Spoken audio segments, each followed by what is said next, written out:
Well, as you rightly said, M&M has this habit. We know what happened with Auto Components Company, where they consolidated all the 6 entities under one company, which was Systec.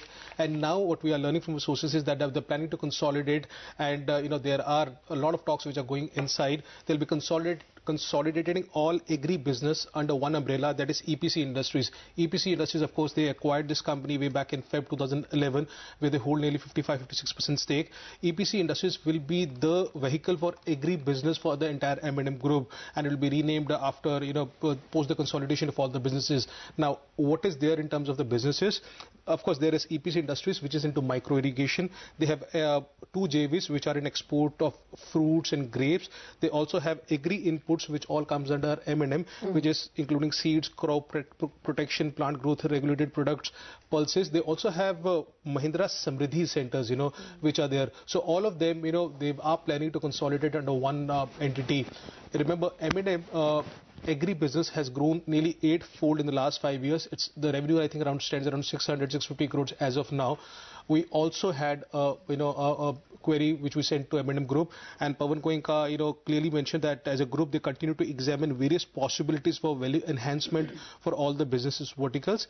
As of now, there is no concrete plan, but I also think we have a bite as well from Mr. Pawan Goenka when we asked him the same thing, that whether they are planning to consolidate the Agri business under EPC Industries. The bite for you.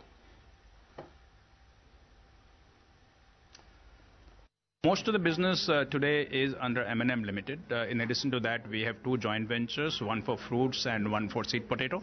And we also have the MSSL, which does the grape business, and EPC.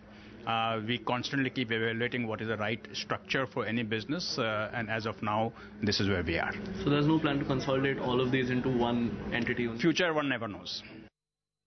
Well, Sonia, I just wanted to ask you, even now, after all this efforts that M&M has made, it is still a single-digit percentage as part of its total business, right? Agri business, 2 or 3%. Oh yes, it is quite a small percentage of the agri business, but it has grown tremendously, as Varinder was also pointing out. I also want to say that EPC Industries, M&M acquired this company in 2011, and at that point in time, EPC had a profit of around 1 crore on a turnover of around 80 crores.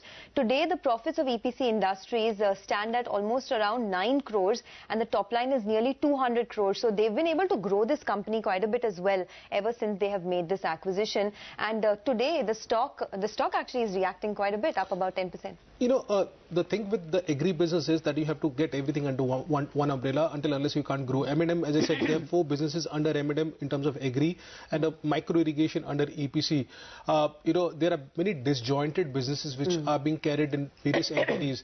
The plan is when they have all under one, they will be able to grow much more faster. And I have never seen Pawan Goenka, giving media interviews only on Agri business since last many days. The way he has been very, very bullish on the future of Agri business. And then they know the Agri space. They have been in tractors for a goodish bit. So point taken, that could be the next thrust area. Also, the micro irrigation space with EPC, they are like number 4 now, with Jain and Finolex Industries, etc. ahead of them. So this is a space that they're betting big on now. But we need to take a short break. Thanks, Varinder, for that. It's F&O expiry today, so Yogesh Radke, the head of quantitative research at Edelweiss, will join us on the other side.